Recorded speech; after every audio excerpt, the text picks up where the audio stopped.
everyone, I'm Fran and he's John, and welcome to the Corporate Breakout channel. Today we've got two esteemed guests all the way from Jakarta, Samuel and Claudia. Hi guys. Hi.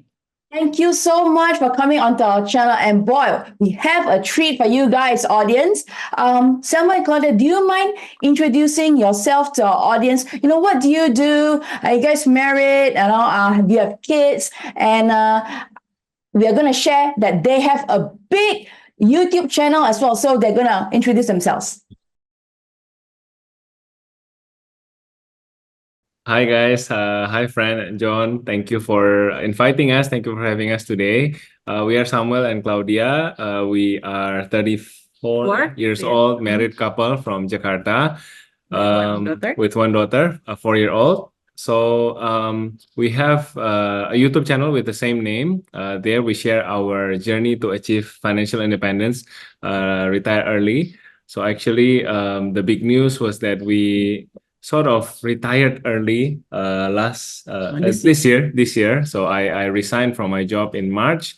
We've been saving up to achieve our financial independence, and we finally have the courage to break out, if I'm to borrow your language, from corporate life this year. So yeah, that's kind of where we are, and we're very happy to be here with you today to share our journey and experience. Yeah, we both were corporates, working for corporates before this year breaking out from our corporate life. Samuel has been an HR for more than 10 years, and I've been working in marketing also around the same, more than 10 years. Okay, guys, we are so interested. How did both of you get started on your FIRE journey? So we've always been quite frugal from the very beginning of our career. I think it's partly because of upbringing and how we are used to managing our money even during our university years, but also partly because of the necessity as well. Being fresh graduate, yeah, we didn't have a lot of income from our office work, and there were a lot of necessities from our daily life. We are what we would call it in Jakarta, sandwich generation, where we have to cover our own expenses and our parents' expenses. So it kind of set us up in the beginning where we have to live a frugal lifestyle.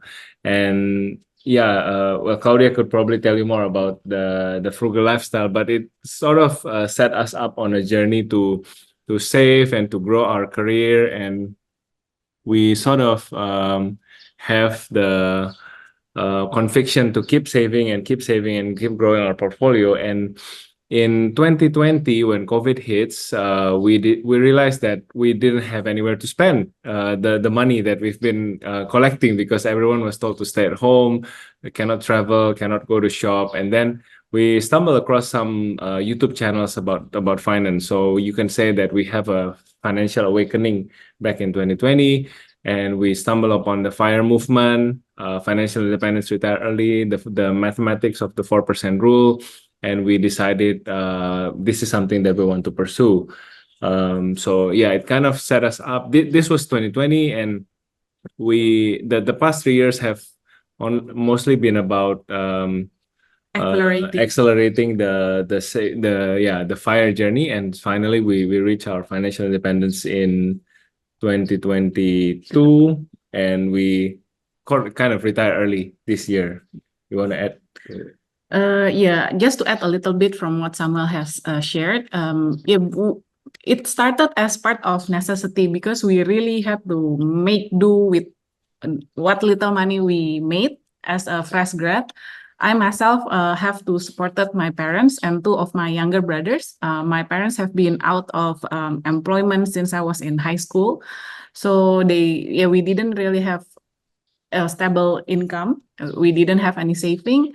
So yeah, I really had to, as the eldest daughter, I feel the responsibility to support them and to be a good role model for my 2 younger brothers. And I wanted to make sure they all can go to college and get a good work, can get a good job later on in their life. And so this habit of living frugally and always saving money. It's always been around. And actually, one of my biggest goals in life is to be financially stable, not independence actually. Yeah, I don't want to keep borrowing money, from relatives, from friends. I want to be able to support my life, to support my parents with what I'm making in my job. And so throughout the years, the financial goals has been evolving. So first of all, it's really paying off all the debts from my parents' side. And then after it was checked, and then it was our wedding. We want to pay our wedding by ourselves. And then it was checked as well. And then after that, it's about buying our own house. And then check, and then buying our own car, check.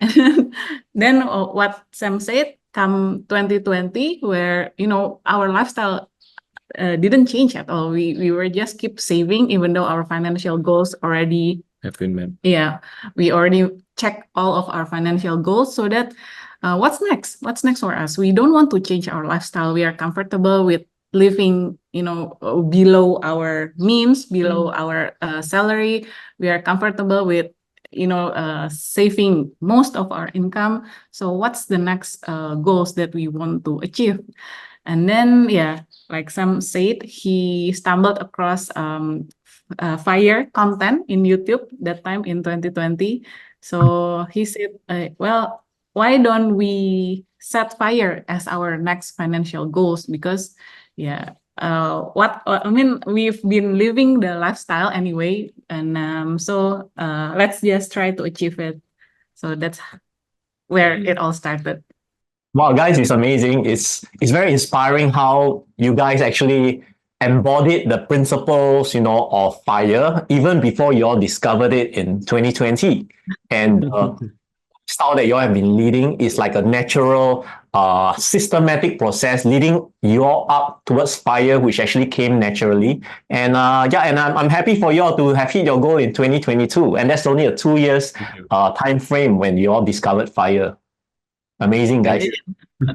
Yeah, even though yes, even though we only stumbled it in 2020, as you said, it's been actually more than a decade of building the habits of saving, of living frugally. So yeah.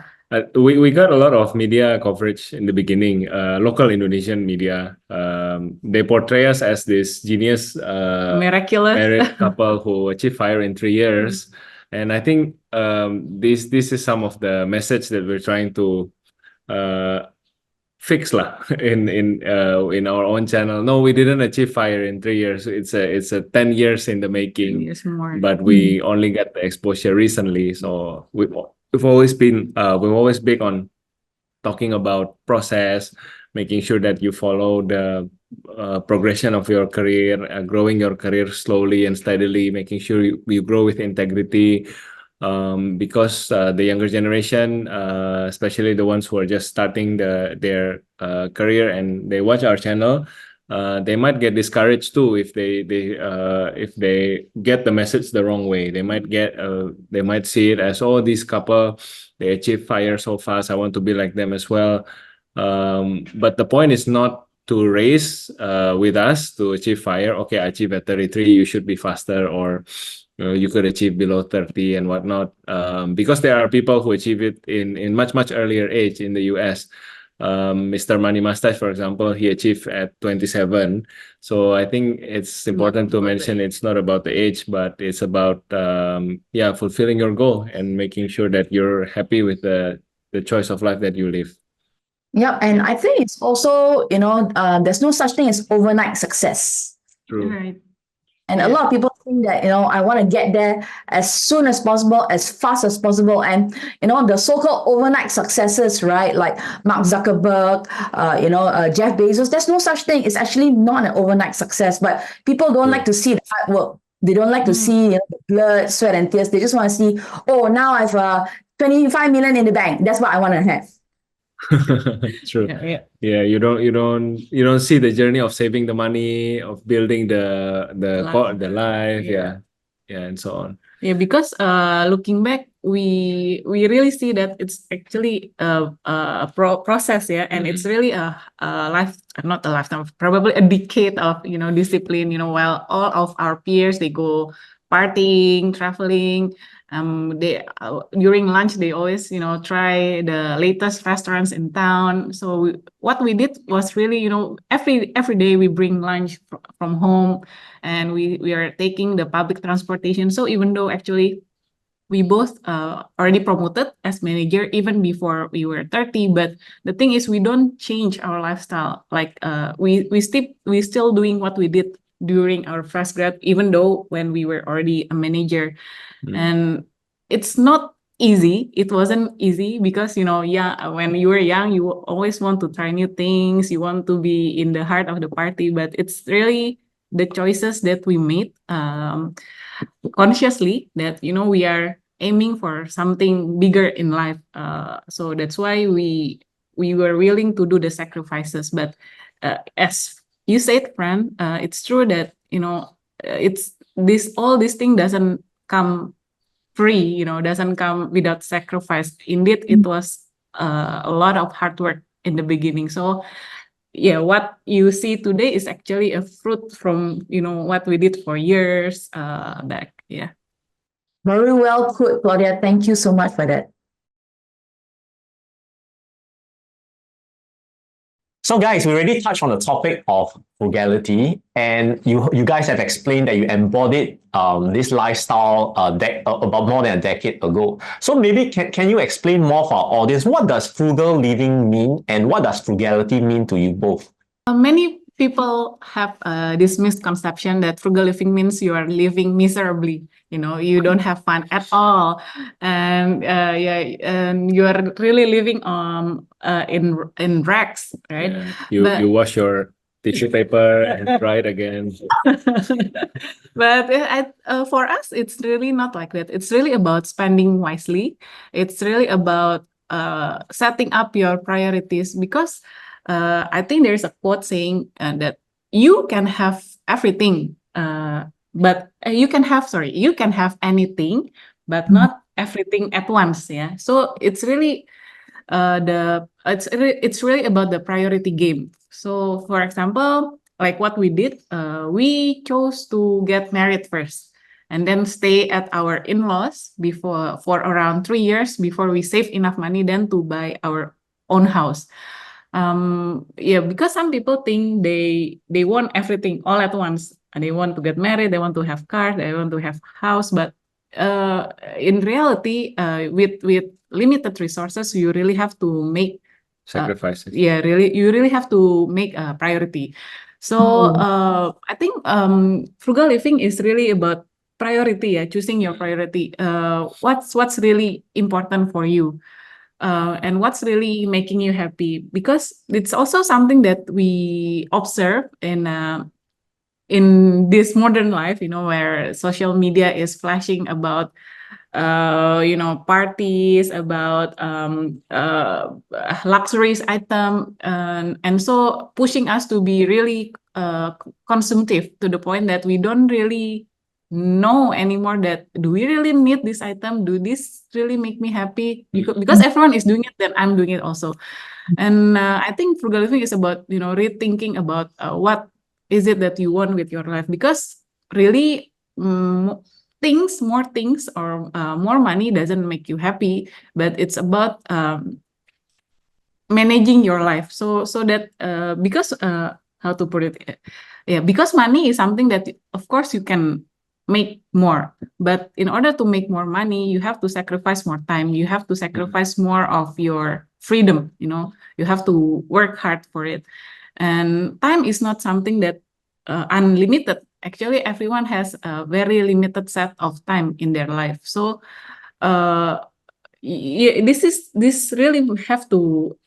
something that we really have to be mindful when we are spending, because we know that we can have more of our time. Probably you want to add. Yeah, so I think to add to that, to prioritize, I think at one point in our life we have to well, we were both from corporate. We both have been promoted to mid-manager level in our 20s, and I think we came to the point in our life where we realized that making more money will not make us happier. Making more money, yes, it will make us richer, probably. Yeah, there's no limit to what extent we can get promoted, or to what extent we want to perform at our office. In fact, this year when I resigned from my last company, it was the year where I get the most positive exposure. It's a regional business. Everyone in Singapore knows who I was in the company because of the things that I did, the positive things in the company. But in fact, it didn't bring more happiness. It took away more of my time away from the family. I had to be in the office more, and we were not as happy as today. Before having this recording, I was doing morning walk with Claudia. It's becoming a routine. We take 30-40 minutes walk every morning now, and it wasn't a luxury that we can afford back then when I was still working in corporate.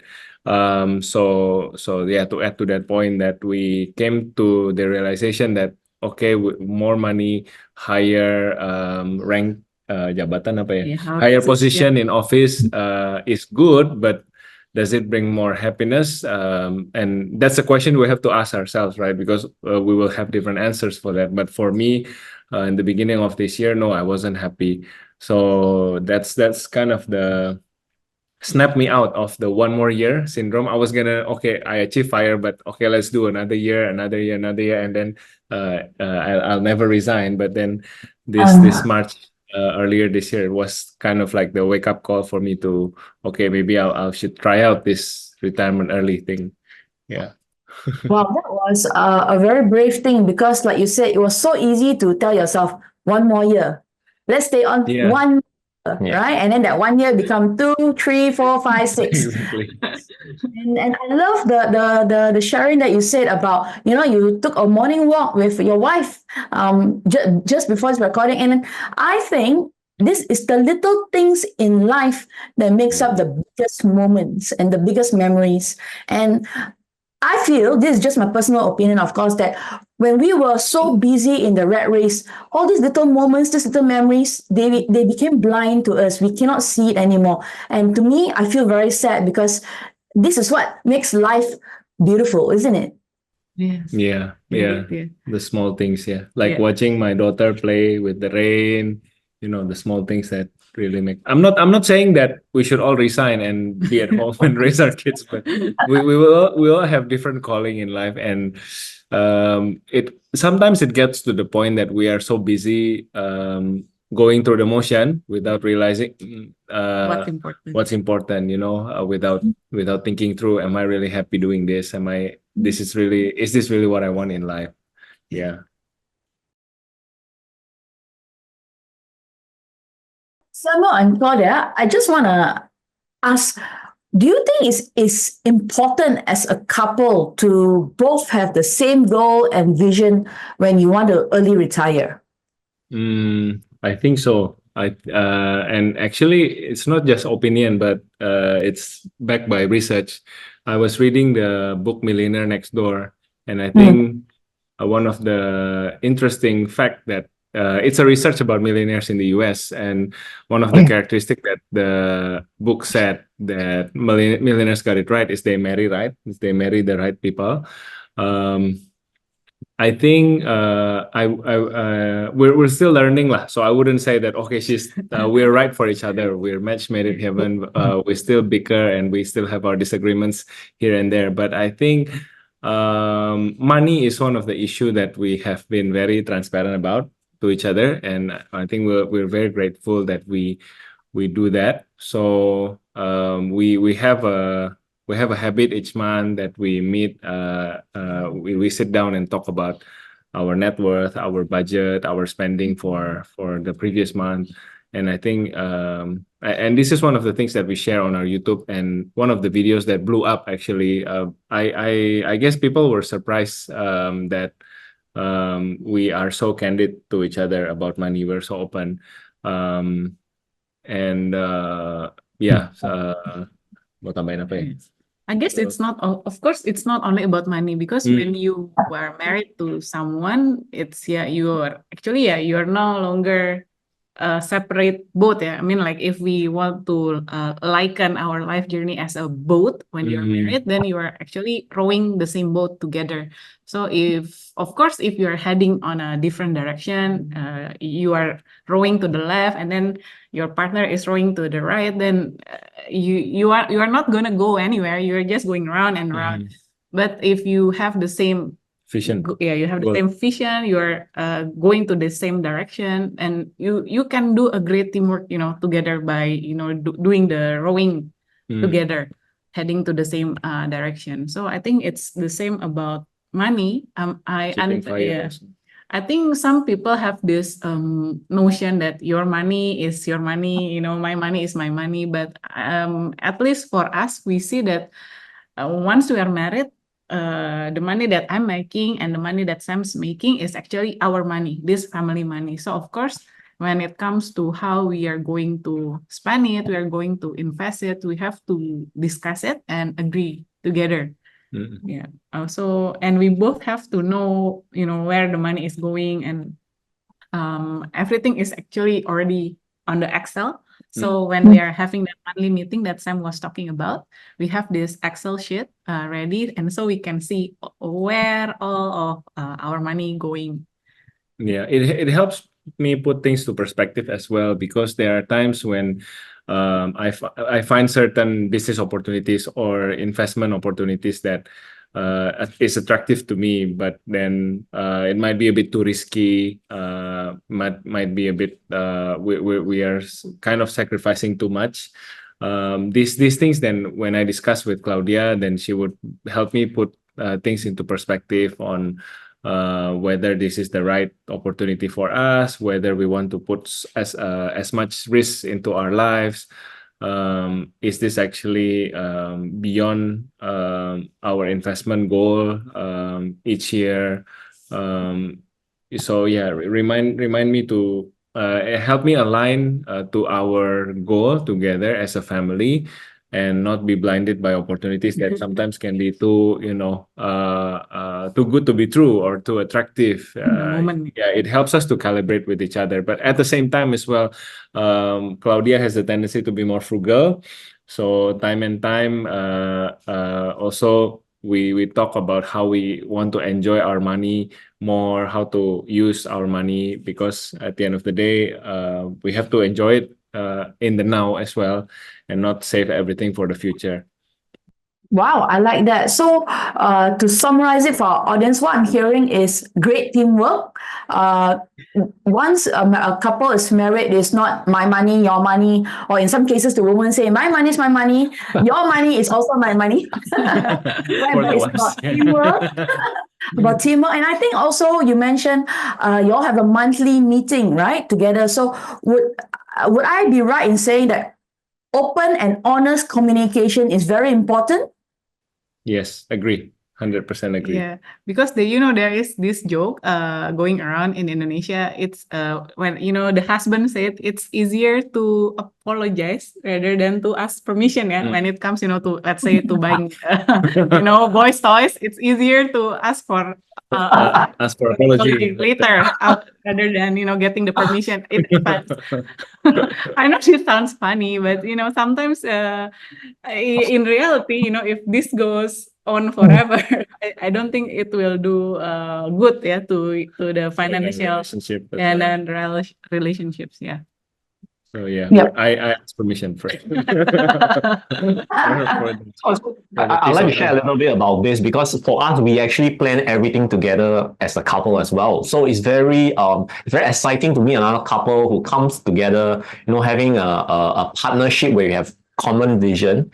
And I think what I really like to share also is, people are forgetting the effects of compounding. We always talk about compounding in investments, right? Where you compound and then the growth can go exponentially, right? But actually for the price of one, that means you have double power, two people coming together, right? It's actually amplify the effect of getting to the results faster.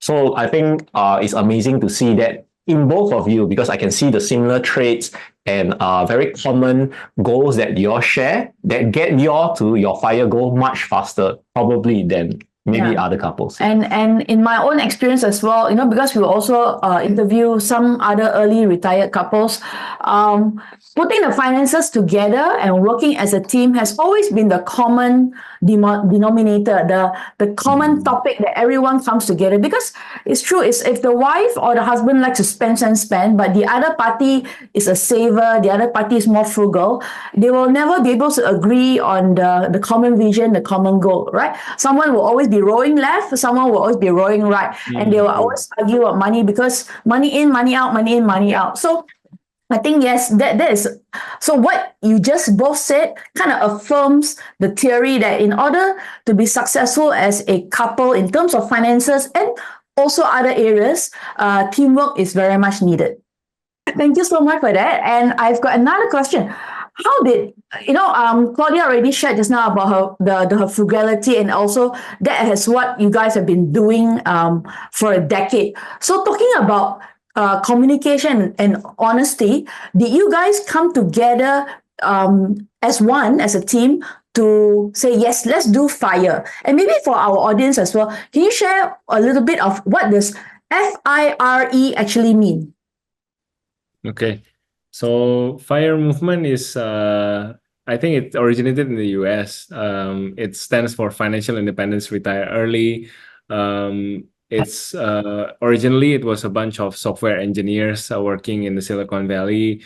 They realized that they're earning money that they're not spending, and they somehow, they're engineers. They like to make everything efficient, even their lives, and then they come up with this math to calculate how I can use this money to retire earlier from my job. So and then this movement become widespread among communities of non-engineers, and I think in 2020 it reached Southeast Asia. There are lots of already creators who talks about this movement in Indonesia, and I think Singapore, Malaysia as well. So basically, the idea is saving as much as possible of your salary. Some people get to the extent that they are able to save 70% of their monthly income, and allocating this fund to low-cost index fund. Some people go to S&P 500. In Indonesia, we have the IDX 30, LQ45. Basically, just tracking the market with your investment, and aiming to get at least 7% of return from your investment every year, of which 4% you would take to live off of for the rest of your life. So in theory, if all things go well, if you keep getting on average 7% per year, that means you will not have to, and if you're able to live with the 4%, hence the 4% rule comes from every year from your investment. In theory, you don't have to work any day of your life for the rest of your life. But of course, there's a journey to get there, and you have to save up. You have to build your career to be able to make enough money to be safe. And I think that's what appeals to us about this FIRE movement is that there is no gatekeeping. You don't have to go through a certain guru or a coach to teach you with certain formula. I think there are different versions of this journey. There are people who's doing it with big income, big salary. There are people doing it with teacher salary or even civil servant salary. So I really think that this movement is interesting and it's applicable for everyone.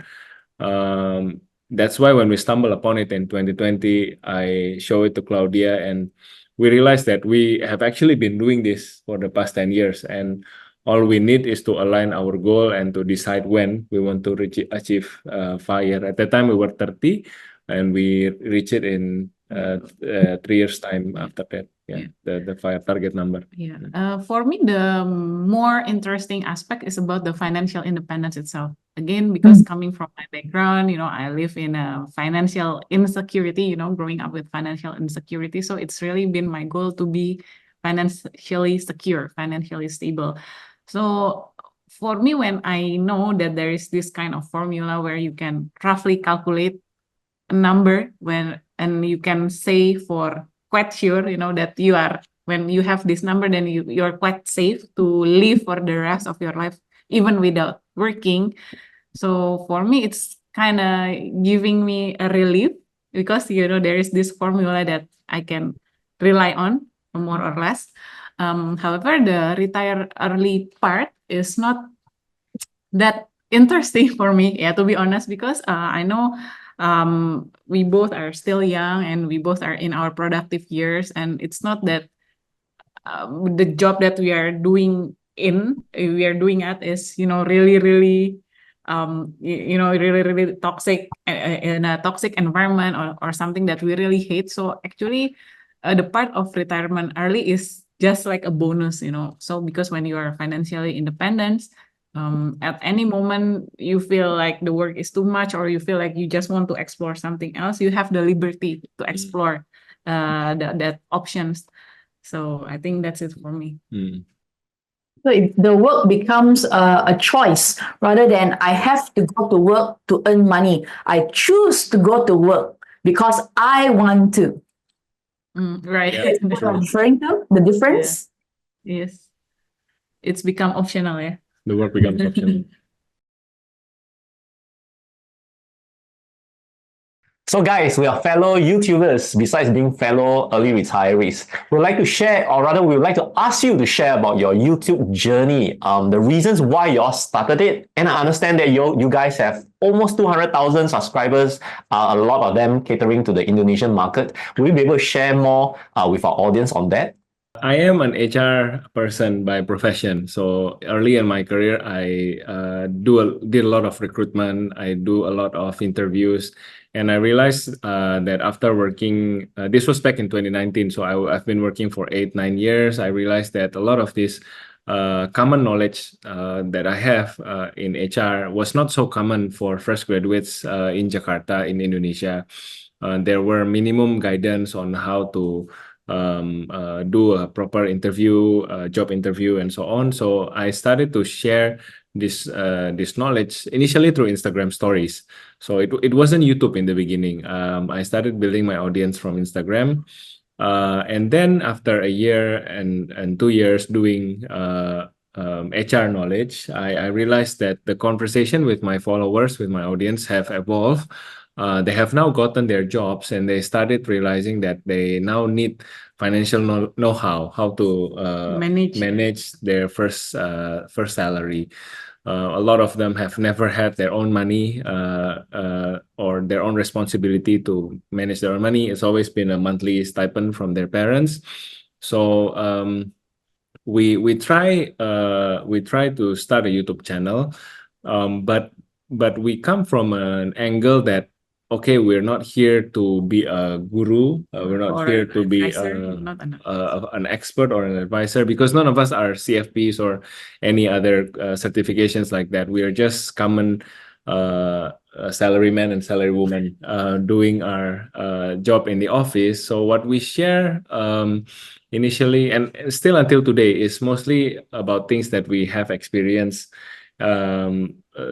Things such as how we budget for our monthly groceries, how we budget for our first house, how we built this house, for example, how we finance our wedding with our own money. So I guess what the audience appreciate was the candidness and the openness that we bring in our content.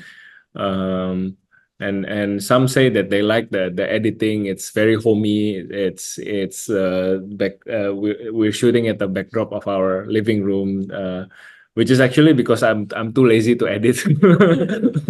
So that's the limitation that actually the audience appreciate. But yeah, I guess it's been a rewarding journey.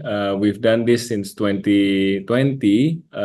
It's been 3 years, and I think it's a process for us also. We got better quality camera, we get better quality microphone, we become more confident to speak in public, and What else? How's it been for you? Yeah, personally for me, it's more like giving back, because again, I feel looking back, we were given a lot of opportunities, and we were, in a way, we were getting these challenges early in life, so that we actually got mature earlier than our peers. So sometimes when my friends asking me for advice, they told me, I really like talking with you because you have a lot of insights to share about. So I think this kind of insights and experience that we are trying to share with our viewers in YouTube um is helping me personally to to looking back and see how far we've come, and yeah, to be grateful for where we are today, and then to receive the messages from our followers saying that watching your YouTube helped me landed on my new job, helped me build a better financial life with my husband. So to know that our sharing is actually have positive impact on people is really rewarding, yeah, for us personally. So Samuel and Claudia, you guys are parents. So my curiosity would be, and for our audience as well, is what's the major difference of being last time you were, parents as corporate employees, and now you're parents to your daughter, but you're fired, financially independent, retired early. What's the main difference, do you think? I think the main difference that I feel as a dad is I have more time at home right now. It used to be that I had to go to the office and I only see my daughter in the morning and very late at night, and usually she's already asleep. But now I have more time, and I think I realized that time is really the one commodity that you cannot make more of. And I think if I have to, sometimes I ask myself also, am I missing out on not being in the office, on not continuing my corporate journey, but having more time with my daughter at home, having more time to see her grow up, to play with her, to talk to her, to just listen to her silly ramblings of after she comes home from school. I think it's something that's you cannot value that with money, but it's still something that's valuable to me, I think. Yeah. And also, I think about having kids is about it's about the financial aspect, yeah. Because again, this is our first time becoming parents, and although we did our research about the education price in Indonesia, we know that there are a lot of X factor, something that you cannot count when you raise a kid, right? For example, yeah, you don't know if she's gonna be talented in one thing, and then you have to, support her, putting her in these special classes, buying her all. For example, if she like music, then you have to support her with all this probably expensive musical class and instruments. So actually, there are a lot of this X factor that we cannot count when we decided to have a kid. But again, being financial independence and retired early, it doesn't mean that you are stuck in a certain level of expenditure. Understood that at one point that you have your number, if you keep spending this number, then you will be financial independence for the rest of your life. But again, it's not something that is fixed. You can keep it flexible. For example, that's why we are still keeping our side gigs, the social media. We are also keeping our option available as being, freelancer or probably a consulting career later on. But of course, while having or raising a kid will cost a lot financially, but it's something that we decided to choose. And I don't think I don't think being a parent and being FIRE is something that you cannot do hand in hand, because I think we can do it flexibly for both of the aspect. When you raise your kids, of course you want the best for them. You want, the best education, the best food, the best nutrition, the best of everything. But on the other hand, we try to keep it in perspective. We try to keep it within our budget. So I think that's what helped us to be able to raise a kid while maintaining our FIRE status. Yeah. Wow, that is very encouraging for all the parents out there to hear, that it is possible when you have children. It doesn't mean that your dream of retiring early, goes out the window. Yeah, right. Because again, I think having a kid is like the same as with the other purchase. But again, this is me personally. For example, you already have a house, but if you don't know what you want in life, you will keep thinking buying a bigger house will making you happier. But that's not the case, right? I mean, you can choose to be happy with the current house that you have. I think it's the same when it comes to raising kids. Because you think better school or more expensive school can guarantee her to be happier or to be more successful later in life. And we contemplated a lot about this. Does sending her to more expensive school, can guarantee her more happier or more success in later life?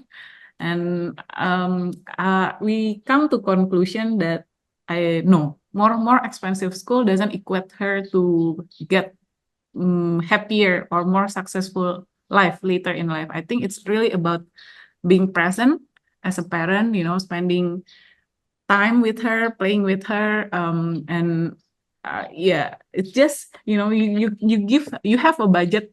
It doesn't mean you are a bad parent. If you decide, okay, I don't want to send her to the most expensive school in town, doesn't mean you're a bad parent. It means you are being wise with your spending, because again, the time that you spend to make money to send her to more expensive school, it doesn't really guarantee her to have a more successful life and happier life later on. And it's a time you lose, yeah. Yeah, and it's a time you lose that you can spend with her, to play with her, to read books with her, to just attend the concerts and see how far she come with all her studying. So I think that's it. That's another perspective that probably parents can contemplate as well. Yeah, because I know the world today is very competitive. It seems like everyone is pushing to the limit. The more expensive, the better. But I don't think so. Yeah, I disagree with that notions. Yeah, it's really something that we have to reconsider. Is more money equals to more happiness? I don't think so. Wow, very wise words. And just now you said, right, by sending your child to a more expensive school is not guaranteed of a future. But you know what is absolutely guaranteed, which you also said, is guaranteed that the time you lost with her, you will never be able to get back. Because the time that you went to work to earn more money to send her to the school, it is the time that you will never have with your child. And that is guaranteed. So, parents, if you are watching this, wow, Claudya's words as a mom, as a parent, it really hits home. Even for me, who don't have a child, but I can totally understand her come from. Thank you so much.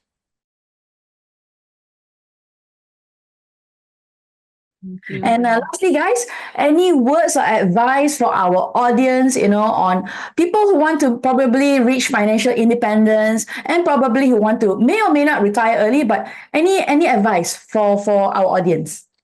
So I think the advice is believe in the math. If you want to achieve FIRE, it's something that you can count. It's something that you can reflect on based on your monthly expenses, based on your lifestyle. So it's simply put, the more lavish you live, the harder it would be for you to achieve FIRE, because the more money you would need to sustain that lifestyle.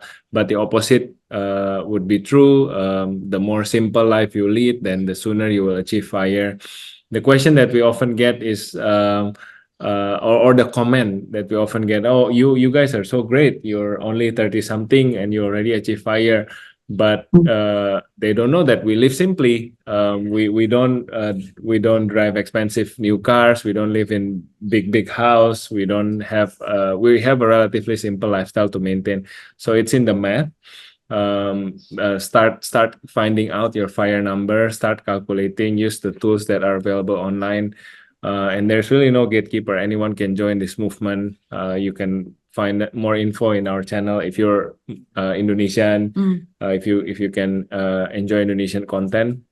But basically anywhere you can find info about FIRE. But also a word of caution would be this might not be for everyone. Yeah. And why is that, Chloe? Yeah, FIRE is maybe not for everyone, yeah, because probably some people enjoy corporate life. Yeah, I don't know, yeah, but seems like some people enjoy corporate life. I have a friend who is a researcher. She said she enjoy her job so much, and she cannot imagine, retiring from her job. So it's okay too. Yeah, but I think the most important thing is to be financially accountable, financially responsible of your life. Yeah, because I know money is not everything, but again, you cannot live without money. And when you live, you want to be responsible as much as you can. You want to be even, giving to others, instead of, keep getting from other people. So yeah, so I think it's important to be financially responsible with your life. Wow. Thank you so much for the wise words. And guys, thank you so much, Claudia and Samuel. Thank you for being on our show. It's been a really enlightening interview. John, do you agree? Oh, absolutely. I learned so much from both of you. Thank you for sharing. So to our viewers, please subscribe to their channel. Most of their content is in Bahasa Indonesia. But if you, in the event you do understand, please subscribe. So much nuggets of wisdom on their channel. And again, this is us, a Corporate Breakout Couple, interviewing Samuel and Claudia all the way from Jakarta, Indonesia. Thank you. Like, share, and subscribe to our channel. And we'll see you guys in the next video. Bye. Bye. Thank you.